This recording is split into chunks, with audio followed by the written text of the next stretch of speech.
ধেমাজি জিলা প্ৰাক্তন আলফা সমন্বয়ৰক্ষী সমিতিৰ উদ্যোগত চিচিবৰ গাঁৱত চাবোন চেম্পু আদি প্ৰস্তুতকৰণ এদিনীয়া প্ৰশিক্ষণ কৰ্মশালা সম্পন্ন হয়।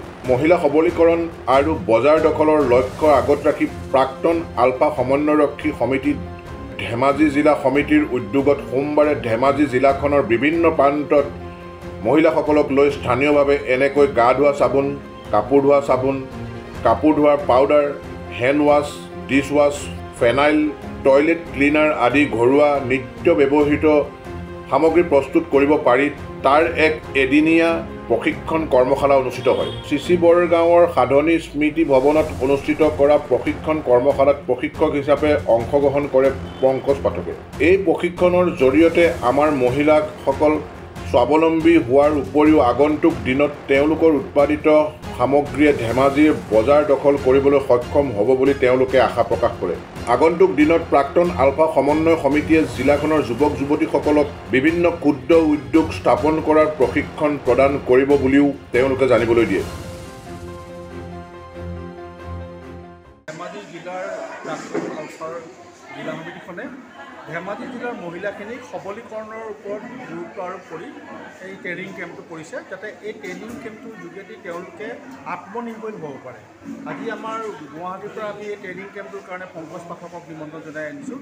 পংকজ পাঠকে কেনেকৈ ফেনাইল বনাব পাৰে, কেনেকৈ হেণ্ড ৱাছ বনাব পাৰে, কেনেকৈ ডিছ ৱাছ বনাব পাৰে, কেনেকৈ টয়লেট ক্লিনাৰ বনাব পাৰে, কেনেকৈ গা ধোৱা চাবোন বনাব পাৰে, কেনেকৈ কাপোৰ ধোৱা পাউডাৰ বনাব পৰা যায়, এনেকুৱা সৰু সৰু যিবিলাক বস্তু আমাক প্ৰতিদিনাখন ঘৰুৱা ঘৰত লাগে।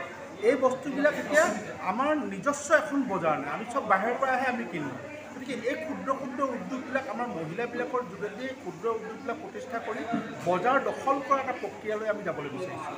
আৰু তাৰ ওপৰতে আজি গোটেই ট্ৰেইনিংটো দিয়া হৈছে।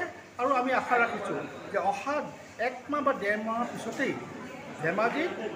ধেমাজি জিলাৰ সদৰত ধেমাজিৰ মহিলাসকলে প্ৰডাকশ্যন কৰা phenyl, hand wash, dish wash, চাবোন, এই 4টা বস্তু ৰাইজৰ মাজত উপলব্ধ হ'ব। আৰু ৰাইজে এই বস্তুখিনি ক্ৰয় কৰি এই মহিলাখিনিক যাতে স্বাৱলম্বিতাৰ বাটত উৎসাহ দিবৰ কাৰণে সহযোগ কৰিব বুলি আমি আশা ৰাখিছোঁ। আমাৰ উদ্দেশ্য যে বজাৰ দখল কৰা আৰু মহিলাসকলক লগতে পুৰুষসকলক আত্মনিৰ্ভৰ কৰা। আজি কেৱল মহিলাসকলক ওপৰত আমি কৰিছোঁ, ইয়াৰ পিছত অন্যান্য সৰু ইণ্ডাষ্ট্ৰীবিলাকৰ ওপৰত ভিত্তি কৰি আমি পুৰুষবিলাককো ট্ৰেইনিং দিবৰ কাৰণে চেষ্টা কৰিম।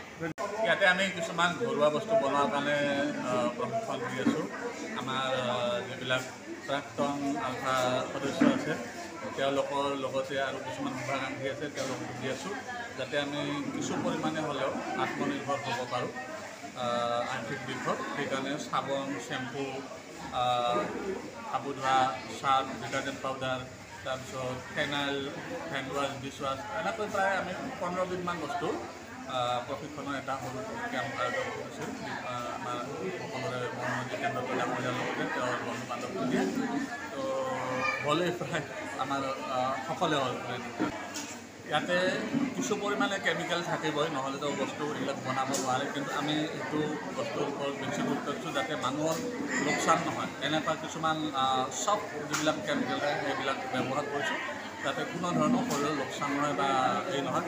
বিশেষকৈ এইবিলাক ফ্ল'ৰ ক্লিনাৰ, টয়লেট ক্লিনাৰ এইবিলাকতো তেনেকুৱা একো হাৰ্মফুল সেই নাথাকে। বেছিকৈ হাৰ্মফুল যাতে বনাব পাৰি। ধেমাজিৰ পৰা সঞ্জয় নাথৰ ৰিপৰ্ট, E24 লাইভ ব্ৰেকিং।